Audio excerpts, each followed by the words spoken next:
See, in this problem what we need to find, we need to find voltage V1 and V2. Okay, इन्होंने ground पहले से दे दिया है, but if we'll follow the complete nodal analysis, first of all we'll try to find out number of junctions. How many junctions are there? 3 junctions. Three. This is also another junction, no? Got it? So there is one junction this, there is one junction this second, and this is your third junction. As per our rule, we have to make one junction as a ground junction, or you can say reference junction. Okay, or reference node you can say. Got it? So अभी आपको क्या करना है, एक को आपको ground कर देना है. अब एक्चुअली में तो चाहे इसको ग्राउंड करे या इसको ग्राउंड, किसी एक को ग्राउंड करना होता है, but in general for simplicity जो हम देखते हैं नीचे साइड जो आपका होता है उसको हम ग्राउंड कर देते हैं, as a it we make this as a reference. But as of the rule we can make any of the node or junction as a ground junction. Have you got it? Yes. Understood? Okay. So now let's go ahead. Now let's apply KCL on V1 and KCL on V2. So if we'll apply KCL at node 1, you can see this is your incoming current. Let's assume that these two are outgoing current. Okay. So if you'll assume incoming current and this as outgoing current, this will be your I1, this will be your I2. So the equation will be 1 is equal to I1 plus क्या होगा आगे? I2. Simple. Incoming current must be equal to outgoing current. Sum of incoming current is equal to sum of outgoing current. Simple. So this will become 1 equal to, what will be your I1? I1 का value क्या होगा? V1 by 2. V1 minus reference voltage, you can say 0 divided by 2, plus what will be your I2? V1 minus V2 by 2. Simple. इतना simple सा equation. Got it? So यहाँ से हमने simplify करके we have got our first equation. Okay. Similarly, what we'll do? We'll apply KCL on KCL at V2 or node 2. VCL at node 2. Okay. So node 2 पे अगर लगाएंगे तो क्या हो जाएगा? Let's assume that this is your incoming current. This is also incoming current. Let's make this as outgoing current. Okay. So this is your I2. So if we'll apply KCL on this, incoming current plus this as an incoming current, this is equal to outgoing current. So it will be, equation will be, okay, if we have named it as I2, let's name this as I3. So what will be the equation? Can you tell me? Sum of incoming current is equal to sum of outgoing current. This is the KCL. I2 plus 2 equal to I3. अरे बाबा, incoming current कौन कौन सी है? Incoming current I2 है और 2 है. सो I2 plus 2 is your incoming is equal to outgoing current. और ये तो KCL देखो, KCL देखो, नोड है आपका, ये है, ये देखो अभी तो सिंपल सा सर्किट है, ये ऐसे है, यहाँ पे ये करंट 2 एम्पियर है और यहाँ पे करंट I3 है. ये देखो, ये है आउटगोइंग करंट I3 और ये दोनों इनकमिंग करंट है, ये है I2. अभी अप्लाई करो इसमें KCL. समझा ना? इनकमिंग करंट को इस नोड की तरफ देखो, इस नोड को, इस नोड पे इनकमिंग करंट कौन सा है? I2 है. इनकमिंग करंट कौन सा है? 2 है. और आउटगोइंग करंट कौन सा है? Sum of incoming current is equal to outgoing current. I2 का वैल्यू क्या होगा in terms of voltages? I2 का वैल्यू बता. यहाँ पे वोल्टेज दिया हुआ है V1, यहाँ पे वोल्टेज दिया हुआ है V2, यहाँ पे रेजिस्टेंस दिया हुआ है 2 ओम, और हमें ये करंट बताना है I2. ये है आपका I2. अब बताओ I2 कितना होगा? बस इतना सिंपल सा है, V1 minus V2 upon 2. देखो यही है ना, V1 minus V2 upon 2. Simple. Plus 2 equal to I3 का वैल्यू बता दो अभी जल्दी से. सिंपल है ना? देखो अभी यहाँ पे इसी सर्किट में ऐसे समझ लो कि ये V2 है और ये 0 है, ऐसे ही है ना? ये देखो, ये V2 है और ये 0 है, और रेजिस्टेंस कितना है? ये 1 है. इतनी तो चेंज है और ये I3 हो जाएगा. देखो ये V2 है, रेजिस्टेंस 1 ओम है और यहाँ पे वोल्टेज 0 है. अब बता दो मुझे I3 का वैल्यू. सेम सर्किट पे V2 minus 0, V2 minus 0 divided by resistance कितना है? 1. वेरी गुड, हो गया. ये लो, बन गया सेकंड इक्वेशन. ओके, सो इसको सिंप्लीफाई करके कैलकुलेटर में ही वैल्यू पुट कर देना है, वो हो गया, आंसर सॉल्व हो जाएगा. So that's not a big deal. So I am skipping this part. I hope you can do this. Okay, because that's a very simple thing to do. Okay, चलिए अभी ये और प्रॉब्लम ले लेते हैं. अभी प्रॉब्लम क्या है? We need to find current on 100 ohm. इस ब्रांच पे हमें करंट फाइंड करना है, but we want to do it by using node analysis. Again let me repeat, अगर क्वेश्चन में नोड एनालिसिस से पूछा है तो आपको नोड एनालिसिस से ही सॉल्व करना है. अगर क्वेश्चन में नहीं पूछा है ऐसा कुछ, then no need to worry, you can solve from any method. जो भी मेथड आपको पता है उस मेथड से आप सॉल्व कर सकते हो. Okay, but in the most of the question they will give you the method by which method you need to solve. और मैंने आपको पहले भी बताया, अगर आपने जिस मेथड से पूछा गया उसके अलावा आपने अगर कोई दूसरा मेथड से सॉल्व किया, even your answer is correct, your procedure is correct, everything is correct, but you will get only 0 marks. Okay, understood now your point? Okay, how many number of nodes are there? Okay, forget it. So see now, there are 3. This one is there, this one is there, this one. अभी पिछले question में बताया, फिर भी ये mistake. Same circuit है, similar circuit है, you can say V1, V2 and this one, which we had made at a ground. Okay, in the exam you may not get like this circuit, which may not be like this ki V1, V2 और ground पहले से available. Okay, so don't expect it. You have, because within the node analysis you have, this is the second step. First step क्या है? Identify the number of nodes, then assign the voltages, जिसमें आपको एक voltage, एक node को ground reference या ground कह सकते हैं, एक को हमें रेफरेंस बनाना है जो जिसका हम वोल्टेज 0 वोल्ट करने वाले हैं, यानी हम ग्राउंड करेंगे, और बाकी जो नोड्स होंगे उनको V1, V2, V3 असाइन कर दें. Okay, that's the second step. और third step is to apply KCL. Okay, so here will apply KCL. So let's apply KCL. Okay, so it will apply KCL at V1. KCL at V1. चलिए V1 पे KCL apply करते हैं. चलिए, now again it comes to on our choice if we want to take all current as incoming current, outgoing current, or as per your choice. So let's take, for this node we are taking all currents are incoming current. All currents are incoming current. Then what will be the equation? Let me name the value. Okay, I1, I2. So what will be the equation? I1 plus I2 plus 1 equal to 0. सारी incoming current है, तो sum of incoming current is equal to sum of outgoing. Outgoing तो कुछ है ही नहीं, तो 0 हो गया. Okay, very good. Now 60 minus V1 by 20. अरे बाबा, कितनी बार अभी सेम बताना पड़ेगा? यहाँ पे वोल्टेज आपका 60 है, यहाँ पे आपका V1 है, तो 60 minus V1 divided by 20. Simple. Tell me value of I2. V2 minus V1 upon 60. Simple. Sir. And divided by, and what is this? This is plus 1. This is plus 1 equal to 0.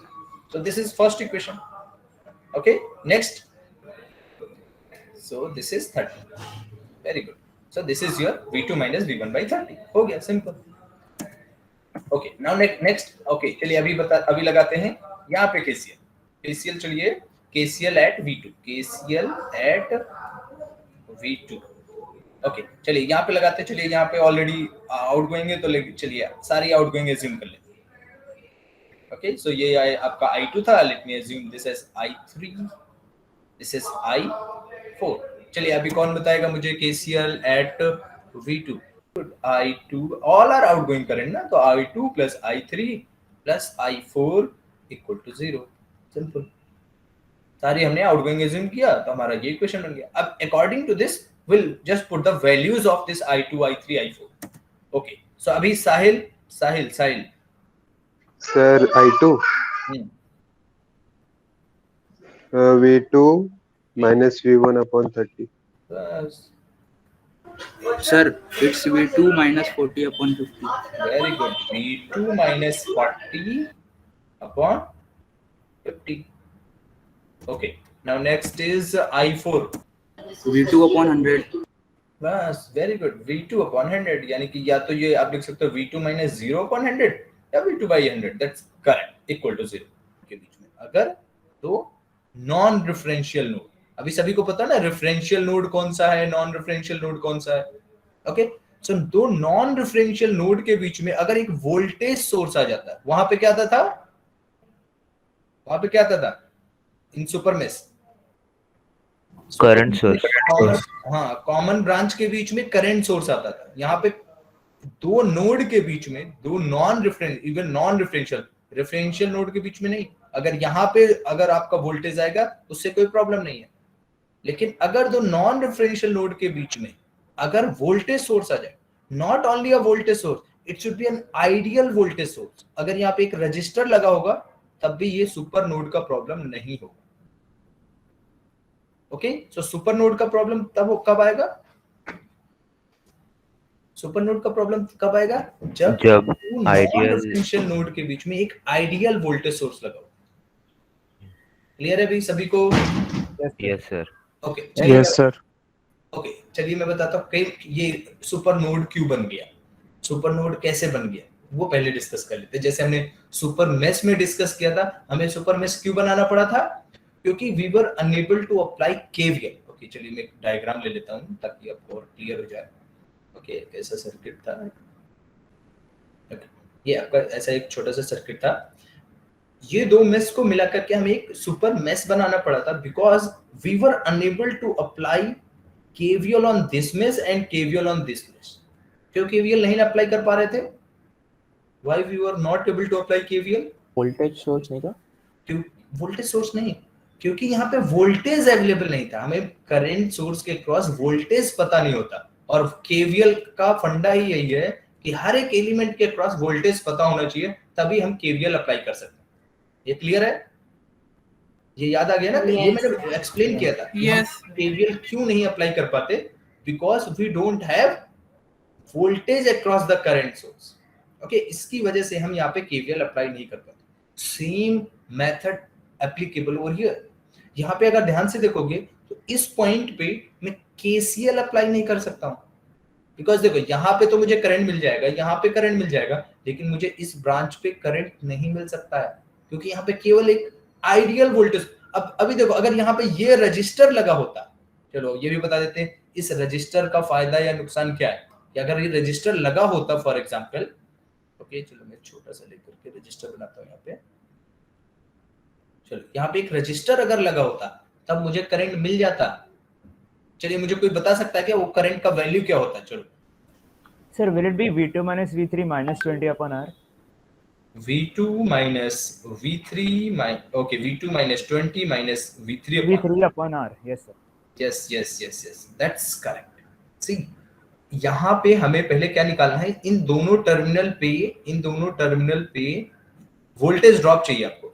Current अगर register के cross current में, वापस से प्रचेता ध्यान से देखना, एक register के क्रॉस अगर मुझे करंट चाहिए, मैं क्या करता हूँ, मुझे दोनों टर्मिनल पे वोल्टेज चाहिए। इस टर्मिनल पे, इस रजिस्टर के इस टर्मिनल में वोल्टेज V2 है, इस टर्मिनल पे वोल्टेज कितना है, V3 प्लस 20। यहाँ पे कितना है, V3 प्लस 20 है। समझ में आया क्या? ओके, हाँ ओके, और ये रजिस्टर आ रहा है, तो अभी यहाँ पे अगर मुझे करंट निकालना क्या हो जाएगा, V2 minus V3 plus 20 divided by. समझ में आया क्या? सो यानी कि इस ब्रांच पे अगर देखो रजिस्टर लगा है तो मैं करंट कैलकुलेट कर सकता हूँ, करंट निकाल सकता हूँ, यानी मैं केसीएल लगा सकता हूँ, तब यहाँ पे सुपर नोड का कोई प्रॉब्लम नहीं है।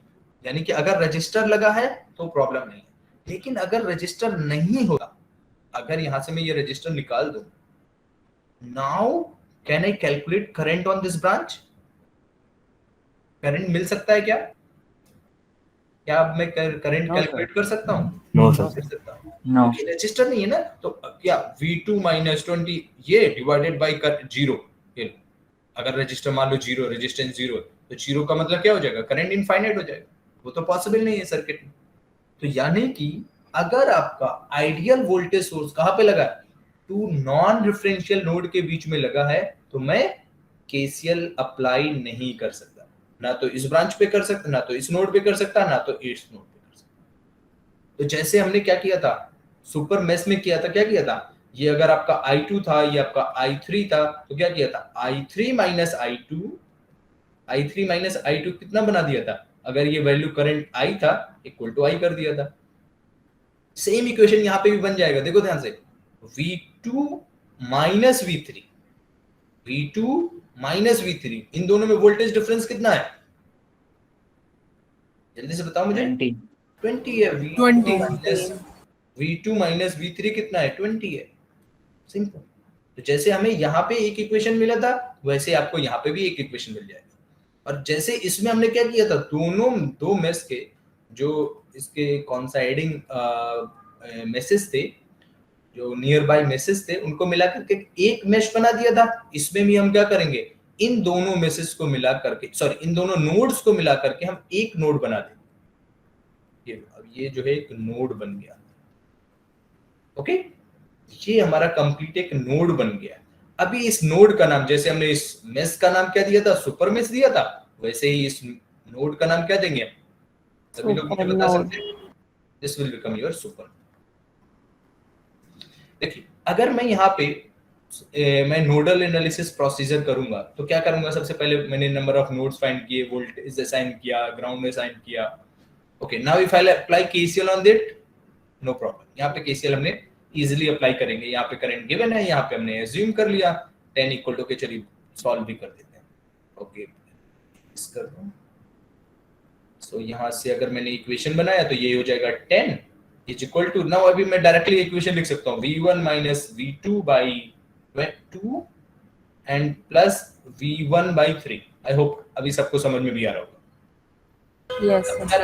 ओके, सो एक इक्वेशन तो मुझे डायरेक्टली यहाँ से मिल गया, और दूसरा इक्वेशन जब हम इस पे केसीएल अप्लाई करने का ट्राई किया, yes I was unable to apply KCL because of this source. तो मैंने क्या किया, अगर जब जो है क्या जाता है, दो नॉन डिफरेंशियल नोड के बीच में अगर एक आइडियल वोल्टेज सोर्स आ जाता है, I need to make a super node. तो मैं इन दोनों नोड को मिला करके एक नोड बना दी, और नोड बनाने से पहले मैं एक इक्वेशन बना लेता हूँ। यहां से इजीली इक्वेशन बन जाता है V2 minus V3 is equal to 20। ये लो, आपका दो इक्वेशन बन गया। अभी मुझे एक इक्वेशन और चाहिए because there are 3 variables. So if there are 3 variables, it means I need to have 3 equations. So I have got 2 equations, 1 equation, 2 equation. I have to have 1 more equation. Now what I have to do? I will make KCL on this super node. I have to apply one KCL on this super node. अभी जैसे इसमें क्या किया था, जब हमने mesh analysis में जब हमने सुपर मेश बनाया था तो सुपर मेश में इक्वेशन लगाया था ना। अभी इसी तरीके से हम सुपर नोड पे यहाँ पे केसीएल अप्लाई करेंगे। अभी इस सुपर नोड को कितनी ब्रांचेस कनेक्ट कर रही हैं? इस सुपर नोड को how many branches are connected? 4 branches are connecting, this one, this one, this one, this one. Okay, again अब अभी वापस से सेम रूल कि अगर हमें क्या लगाना है, KCL at super node, KCL at super node. Super node पे केसीएल अप्लाई करते हैं। चलिए सुपर नोड पे केसीएल कैसे अप्लाई करेंगे? चलिए सारी करंट्स को आउटगोइंग या इनकमिंग, आउटगोइंग मान लेते हैं। चलिए आउटगोइंग सारी करंट्स एज्यूम करते हैं, सारी करंट्स आउटगोइंग। अभी डायरेक्टली इक्वेशन लिखता हूं मैं, डायरेक्ट इक्वेशन। सो अभी केसीएल अप्लाई कर रहे हैं सुपर नोड पे। सो केसीएल अप्लाई करेंगे तो क्या वैल्यू हो जाएगा? चलिए अभी मैं डायरेक्टली सबको आउटगोइंग करंट एज्यूम करके इक्वेशन अप्लाई कर रहा हूं, यानी कि this current plus this current plus this current plus this current must be equal to 0। So चलिए इस करंट का वैल्यू क्या हो जाएगा?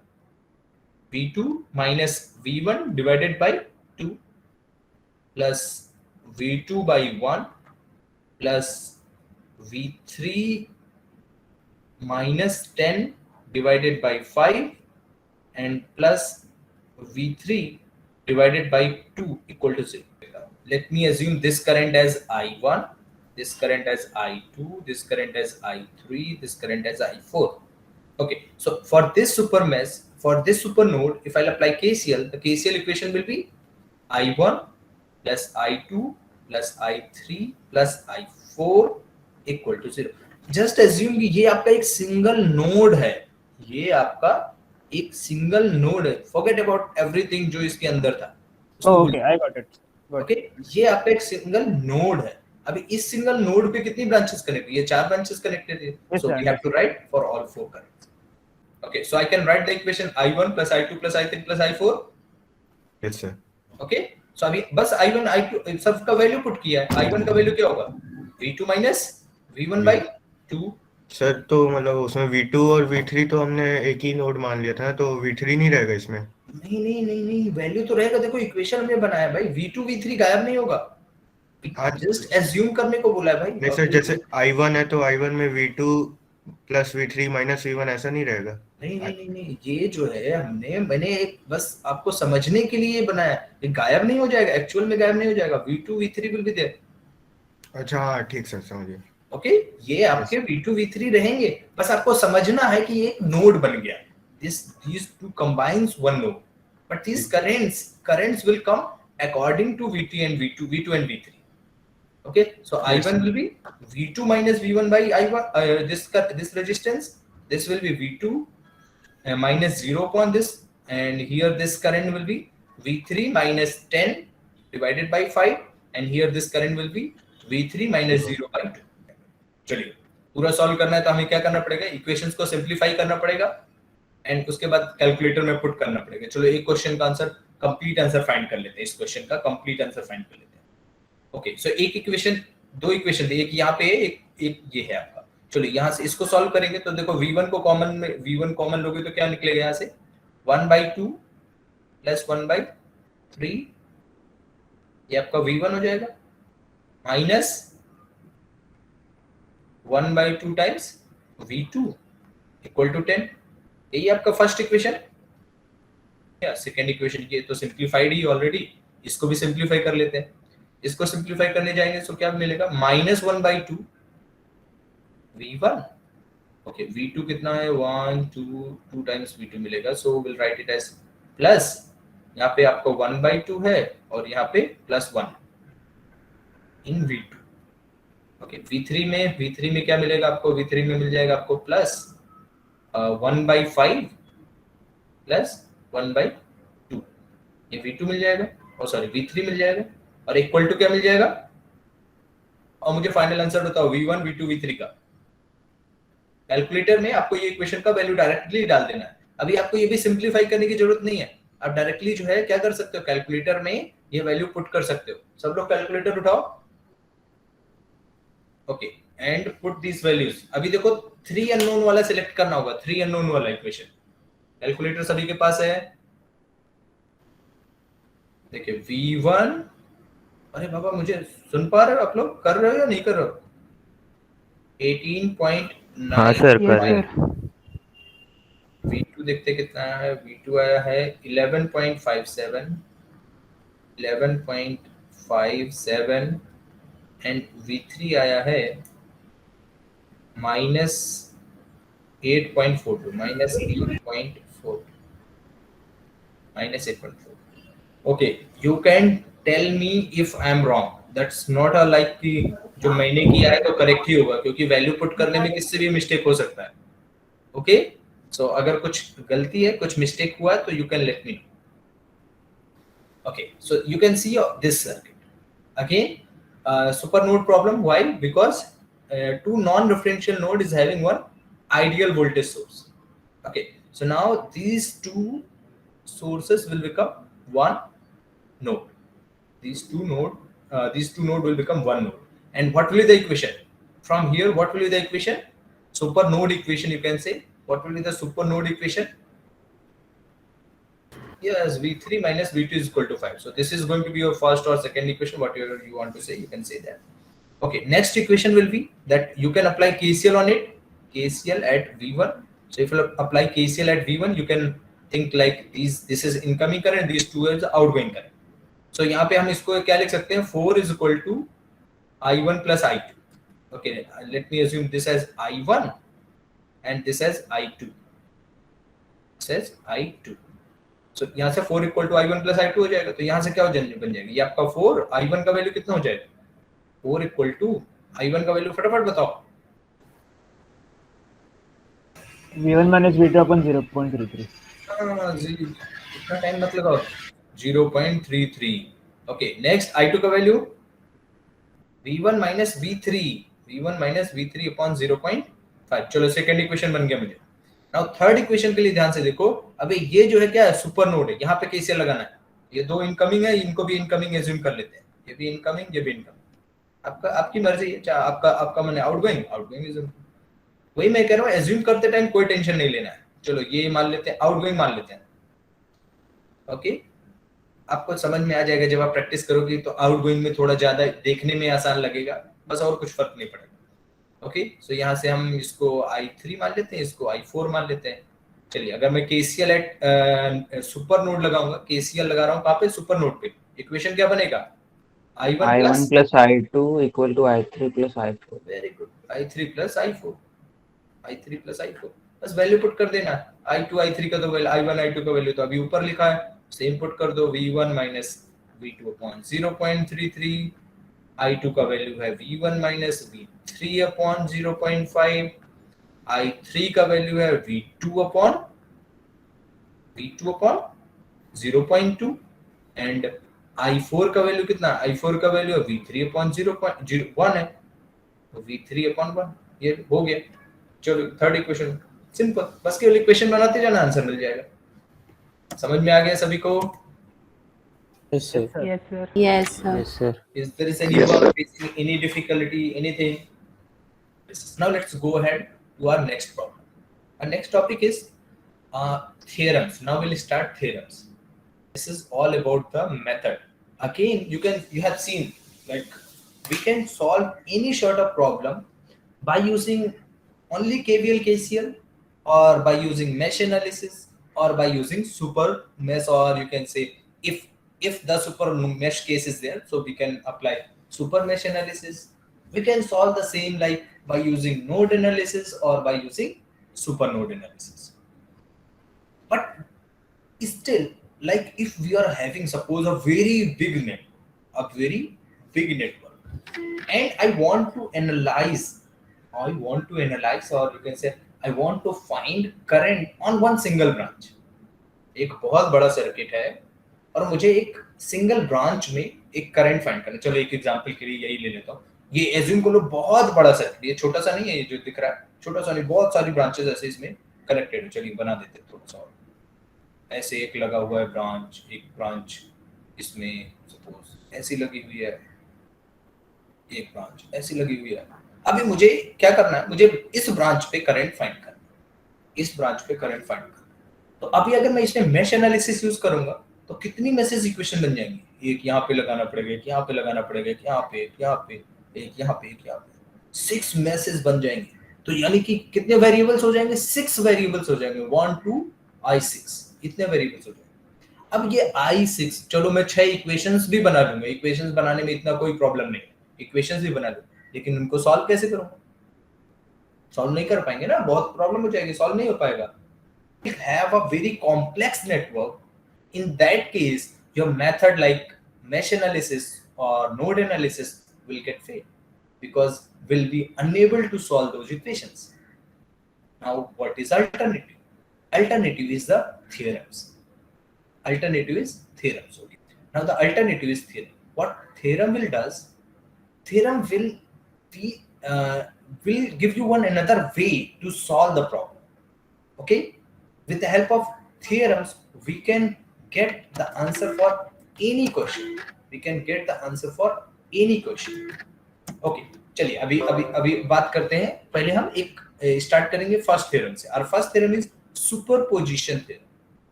Superposition theorem. Okay, I hope ये आइडिया लग गया हम थ्योरम्स का यूज क्यों कर रहे हैं। इसका आंसर मिल गया, why we are using theorems. I hope everyone got this answer. Yes, Tiki and Ishwari, is there any query? Why we are using this? Because sometimes your mesh analysis and node analysis will not work if your network is complex. So अभी हमें क्या करना है? एक alternative way ढूंढना है to solve the problems. And first alternative way we are taking it as superposition theorem. Superposition theorem. Okay. First of all, let me tell you when we'll use the superposition theorem. When number of sources in the circuit, number of sources, it could be your voltage source or it could be your current source or it could be combination, it could be the multiple voltage sources or it could be multiple current sources or it could be the combination, but it should be greater than 1. If there are more than one sources, कौन से? Independent sources, more, obviously we don't have to use the word independent because you might get confused, because we are here dealing with only independent sources. So if there is only, or sorry, if there is greater than one, or you can say more than one source is there, then only we can use superposition theorem. So superposition का question आपसे वैसे भी कभी पूछा ही नहीं जाएगा अगर वहां पे केवल एक ही सोर्स है. If there will be multiple sources, then only this superposition theorem will be applicable. When there are multiple sources, then only we can use superposition theorem. So चलो ये पता चल गया कि हम कब यूज कर सकते हैं. ओके, चलिए आप देखते हैं कैसे यूज कर सकते हैं. अब कैसे यूज कर सकते हैं ये थोड़ा सा ट्रिकी है, थोड़ा ध्यान से सुनना. Okay, and then after I'll give you the statement. ये जो आपको याद करना, ये जो है आपको जब आपको वाइवा होगा ना, ये हमेशा पूछा जाता है, ये इसका स्टेटमेंट पूछा जाता है. वो स्टेटमेंट मैं पहले आपको एक्सप्लेन करने के बाद बताऊंगा ताकि आपको वो याद करने में इजी हो जाए. ओके, चलिए बात करते हैं कि हम कैसे अप्लाई करेंगे सुपरपोजिशन थ्योरम. सुपरपोजिशन थ्योरम को हम कैसे अप्लाई करेंगे. चलिए, क्या करना होता है कि हम एक बार में, जब हम इसको हम दो, जैसे अगर दो सोर्सेज हैं, so we have to solve this problem by taking two circuit separately. हमें दो बार इसको सॉल्व करना होगा अलग अलग से. फॉर एग्जाम्पल, कि अगर हमें सपोज इस ब्रांच में करंट फाइंड करना है, क्वेश्चन है कि हमें इस ब्रांच में करंट फाइंड करना है यूजिंग सुपरपोजिशन थ्योरम. तो पहला स्टेप क्या होता है कि ये तो पहले फाइंड करना, कि देखना है कि कितने सोर्सेज है. चलो इसमें दो सोर्सेज दिखाई दे रहे हैं, इसका मतलब है कि we have to develop two circuit separately. हमें दो बार इस प्रॉब्लम को सॉल्व करना होगा अलग अलग, सेपरेटली विल सॉल्व इट. हम एक बार में एक ही सोर्स का यूज करेंगे, एक बार में हम एक ही सोर्स का यूज करेंगे और दूसरे सोर्स को क्या करेंगे, उसके इंटरनल इंपीडेंस से रिप्लेस कर देंगे. Okay, let me repeat it once again. At a time, we will take only one source. All other sources will be replaced by their internal impedances. Okay, चलो आगे बढ़ने से पहले मुझे बता दीजिए वोल्टेज सोर्स का, और बेटर आइडियल वोल्टेज सोर्स का इंटरनल रेजिस्टेंस कितना होता है. आइडियल वोल्टेज सोर्स का जो इंटरनल रेजिस्टेंस है वो कितना होता है, 0. करंट सोर्स का इनफाइनाइट. इनफाइनाइट का मतलब होता है ओपन सर्किट. इनफाइनाइट का मतलब होता है ओपन सर्किट. जीरो रेजिस्टेंस का मतलब क्या होता है, जीरो रेजिस्टेंस का मतलब शॉर्ट सर्किट. ये आपका ओपन सर्किट, ये आपका शॉर्ट सर्किट. ओके, तो अभी वोल्टेज सोर्स का इंटरनल रेजिस्टेंस क्या है, 0 है, और करंट सोर्स का इंटरनल रेजिस्टेंस क्या है, करंट सोर्स का इंटरनल रेजिस्टेंस क्या है, इनफाइनाइट. ओके, तो जब मैं पहला केस लूंगा, केस 1 जब मैं बनाऊंगा, केस 1 जब मैं लूंगा, केस 1 में क्या करूंगा. चलिए, केस 1 में I am taking voltage source as active, यानी I am taking V as active. Active का मतलब है कि ये आपका सर्किट में रहेगा, बाकी सोर्सेज जितने भी लगे होंगे, चलो अभी इसमें तो एक ही लगा है, जितने भी बाकी सोर्सेज होंगे उन सभी को डीएक्टिव कर देना है. और डीएक्टिव कैसे करना है, डीएक्टिव करते टाइम हमें क्या करना है, उनके इंटरनल इंपीडेंसेस से रिप्लेस कर देना है. अभी देखो, वी नो कि करंट सोर्स का इंटरनल इंपीडेंस कितना है, इनफाइनाइट है. इसका मतलब क्या हो जाएगा, ये क्या हो जाएगा, ओपन हो जाएगा. Very good, it will become open circuited, क्योंकि इसका इंटरनल रेजिस्टेंस क्या है, इनफाइनाइट. और हमें करना क्या है कि जो भी आपका सोर्स है, जो भी सोर्स है उसको हटाना है, और उस सोर्स को हटाने के लिए उसका रेजिस्टेंस यूज करना है. एंड वी नो कि करंट सोर्स का इंटरनल रेजिस्टेंस कितना है, इनफाइनाइट है. इनफाइनाइट है, इसका मतलब वो ओपन हो जाएगा. अंडरस्टूड. यानी कि अगर मैं इसका सिंपलीफाइड नया डायग्राम बनाऊंगा तो क्या बन जाएगा, इसका डायग्राम बन जाएगा ऐसा. एक ये वोल्टेज रेजिस्टर R2, ये रेजिस्टर R3, R4, बस हो गया. ये आपका ओपन हो जाएगा. ये आपका एज इट इज R4 आ जाएगा, ये R3 आ जाएगा, या R2 आ जाएगा, या R1 आ जाएगा, ये भी आ जाएगा. इसको ओपन क्यों कर दिया, समझ में आ गया. तो केस 1 हमारा पूरा हो गया. केस 1 ये हो गया. अभी आप इसके बाद हमें, हमारा टारगेट क्या है, हमें करंट इस ब्रांच में फाइंड करना है. आपको करंट इस ब्रांच में फाइंड करना है, ये आपका टारगेट है. अभी इसके बाद जैसे हमने ये बना लिया सर्किट, अब इसके बाद आप कोई सा भी मेथड लगाओ, चाहे वो मेश एनालिसिस लगाओ या सुपर या जो भी आपके अभी तक जो आपने सीखा है, वो सोर्स ट्रांसफॉर्मेशन भी लगा सकते हो, लेकिन सोर्स ट्रांसफॉर्मेशन लगा के ध्यान रखना होता है कि हम इस ब्रांच को नहीं हटाना, क्योंकि हमें इसी ब्रांच पे करंट फाइंड करना। तो आप कोई सा भी मेथड लगा करके क्या करेंगे, इस ब्रांच पे करंट फाइंड करेंगे और उसको नाम दे देंगे। चलिए इसका नाम दे दिया हमने आई डैश। यहाँ पे इस सोर्स की वजह से इस रेजिस्टेंस पे कितना करंट है, आई डैश फ्लो हो रहा है। ये क्लियर है? ओके, मैं वापस से रिपीट करता हूं यहां से कि हमें क्या करना होता है कि अगर मल्टीपल सोर्सेज है तो हम क्या करेंगे, एक बार में हम एक ही सोर्स को एक्टिव करेंगे, बाकी सभी को डीएक्टिव कर देते हैं। अब बाकी सबको डीएक्टिव करने का क्या मतलब है कि हमें उसके इंटरनल रेजिस्टेंस से रिप्लेस कर देना। देखो यहाँ पर रिस्पेक्टिव इंटरनल रेजिस्टेंस, अभी मैं स्टेटमेंट में आऊंगा, स्टेटमेंट में बाद में आऊंगा, पहले हम ये डिफिनीशन क्लियर कर लेते हैं। ओके, सो हमें क्या करना है कि सोर्सेस को, जो बाकी बचे हुए सोर्सेस हैं, उसको उसके इंटरनल इंपीडेंसेस से रिप्लेस करना है। एंड वी नो कि करंट सोर्स का इंटरनल इंपीडेंस इनफाइनाइट है, तो वो ओपन हो जाता है। तो यानी कि अगर मैं इसका नया सर्किट बनाऊं, यानी कि केस 1 का सर्किट जिसमें आपका वोल्टेज सोर्स बस एक्टिव था, तो हमने वोल्टेज सोर्स को एक्टिव किया, बाकी सारे रेजिस्टर्स को वैसे के वैसे लगाया, और क्या किया, जो करंट सोर्स था उसको गायब कर दिया, क्योंकि वो ओपन हो गया। और हमारा टारगेट है कि इस ब्रांच पे करंट फाइंड करना, इस ब्रांच पे करंट फाइंड करना। तो हमने क्या किया, ये एज्यूम कर लिया कि इस ब्रांच पे करंट इस डायरेक्शन में है और इसका वैल्यू आई डैश है, इसका वैल्यू आई डैश है। ओके, अब बाकी तो हमें पता है ना कि हम, चलो मैश एनालिसिस तो हमें इजी लगता है, तो मैश एनालिसिस लगा करके हम इसमें करंट I1 I2 एज्यूम करेंगे, I1 I2, और इसको सॉल्व करके I2 का वैल्यू निकाल लेंगे, और I2 आपका I डैश के बराबर हो जाएगा। तो हमारा ये I डैश का वैल्यू मिल जाए। यहां तक समझ में आ गया? Second case, case 2।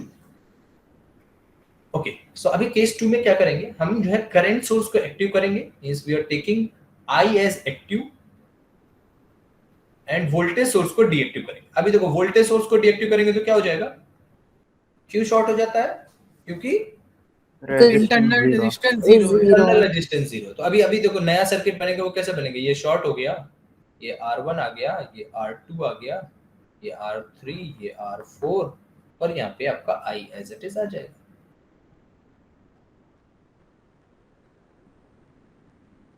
ये समझ में आ गया क्या? ये मैंने शॉर्ट क्यों कर दिया, इसको वोल्टेज को हटा के शॉर्ट क्यों कर दिया, ये क्लियर है ना सभी को? Yes sir, yes sir. तो यहाँ से मुझे मिल गया R1, R2, R3, और ये है आपका, ओके, ये है आपका R3 और ये है आपका R4।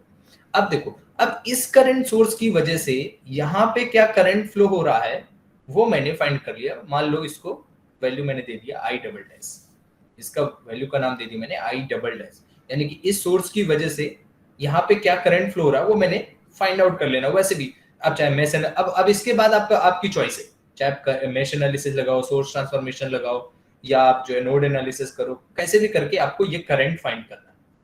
चलिए वो अदर बात है, वो हमने अभी ऑलरेडी सीख लिया, तो अभी उसकी बात नहीं करते हैं। तो अभी मुझे ये दोनों करंट्स मिल गई, ये भी मिल गया, ये भी मिल गया। हमारा टारगेट क्या था, हमारा टारगेट था इस सर्किट में यहाँ पे करंट फाइंड करना, ना कि इस सर्किट में या इस सर्किट।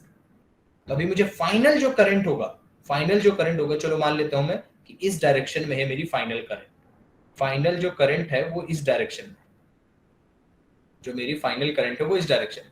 तो अभी देखो, इस सर्किट में करंट का डायरेक्शन क्या मिला है, ये डायरेक्शन फॉरवर्ड डायरेक्शन है, हमने एज्यूम किया था ना, यहाँ पे हमने बैकवर्ड एज्यूम किया था, इसके हिसाब से देखो तो ये बैकवर्ड है, या बैकवर्ड डायरेक्शन।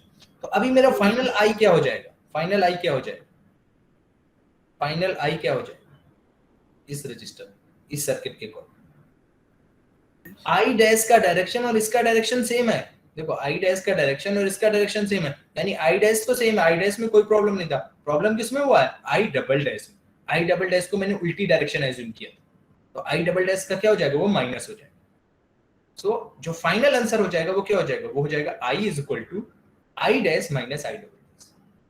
अभी मैं स्टेटमेंट की बात करता हूँ कि स्टेटमेंट क्या है, ये बहुत इंपॉर्टेंट है, आपके ओरल एग्जाम में ये बहुत बार पूछा जाएगा। ओके, जब बाकी आंसर नहीं कर पाते बच्चे, उससे लास्ट में स्टेटमेंट ही पूछा जाता है। अगर आप बाकी आंसर्स करते हो तो स्टेटमेंट नहीं पूछा जाता है, लेकिन from the most of you ये स्टेटमेंट पूछा जाता है। तो ये स्टेटमेंट अभी ध्यान से सुनना। देखो, ये जो मैंने प्रोसीजर है, ये जो कंप्लीट प्रोसीजर जो किया, वो complete procedure comes with in the statement. तो देखो क्या है प्रोसेस। सबसे पहला स्टेप मैंने आपको क्या बताया था कि when it will be applicable. So in a linear network, just the language, don't worry about linear, और बिकॉज हमारे सर्किट के लिए वो सारे ही लीनियर होने वाले, so we don't have to think much about it. बस याद रखना है कि in a linear network containing more than one independent sources. मैंने ऑलरेडी बताया कि इंडिपेंडेंट और डिपेंडेंट के बारे में भी ज्यादा नहीं सोचना आपको, बस ये समझ लो सोर्सेस। तो अगर आप इस लाइन को इतना सिंप्लीफाई करके अगर लिखोगे in a network containing more than one sources, तब भी चलेगा। ये समझ में आ गया? ये लाइन क्लियर है सभी को? Yes, sir. Okay, now next is the resultant current in any element. Resultant current मतलब किसी भी, ये जो टोटल करंट है इसकी बात कर रहा है। The resultant current in any element, अभी मैंने इस एलिमेंट में फाइंड किया है, same can be happen to this element, same can be happen to this element, किसी भी एलिमेंट की बात हो तो हम फाइंड करते हैं द रिजल्टेंट करंट। जो रिजल्टेंट करंट होगी, not only even current, voltage भी पॉसिबल, लेकिन डेफिनेशन में उन्होंने केवल करंट लिखा है, so you can remember only current. Okay, so resultant voltage भी हो सकता है। ओके, वोल्टेज भी हम फाइंड कर सकते हैं। तो the resultant current in any element is the algebraic sum, is the algebraic sum of the currents. देखो एल्जेब्रिक सम का वर्ड कहां से क्लियर हो रहा है कि देखो यहां पे डायरेक्शन ये थी, यहां पे डायरेक्शन अपोजिट थी, तो हमें क्या करना पड़ा, आई dash minus I double dash करना। दिस इज द एल्जेब्रा कि अगर डायरेक्शन अलग है तो पोलैरिटी वैल्यू अलग हो जाती है। Okay, so what we have to take, we don't have to directly sum, we have to use the algebraic sum. Is this point is clear? Yes, sir. The resultant current in any element is the algebraic sum of the currents that would be produced by each independent source acting alone. फिर से देखो ध्यान से line, फिर से एक बार पढ़ते हैं। The resultant current in any element is the algebraic sum of the currents, algebraic sum of these currents, algebraic sum of the currents would be produced। जो ये प्रोड्यूस हो रही है, किससे प्रोड्यूस हो रही है, किसकी वजह से प्रोड्यूस हो रही है, produced by each independent source. ये जो सोर्स है, each sources, you can say each sources acting alone. जब जो है दोनों सब जो है एक्टिंग अलोन, सिंगल में एक ही सोर्स एक्टिव है, तब की वजह से जो करंट फ्लो रही है उनका जो है algebraic sum all the other, और कब acting alone with all the other sources being represented meanwhile by their respective internal resistances. Okay, so in this statement it states that, okay, this theorem states that, you can say like that, any network containing more than one sources, any network containing more than one sources, the resultant current on any element is the algebraic sum of the currents, that would be produced by sources acting alone, with replacing all other sources by their internal resistances. Okay, so a network containing more than one sources, इसमें क्या करना है फिर, the current on any element, the current on this element or this element or this element or this element, किसी भी एक element में जो करंट होगी, that current would be the algebraic sum। ये देखो यहाँ पे algebraic sum किया हमने, the algebraic sum of the currents, कौन सी currents का, which has been produced by sources acting alone, और उस टाइम पे और other sources are replaced by their internal impedances or resistances।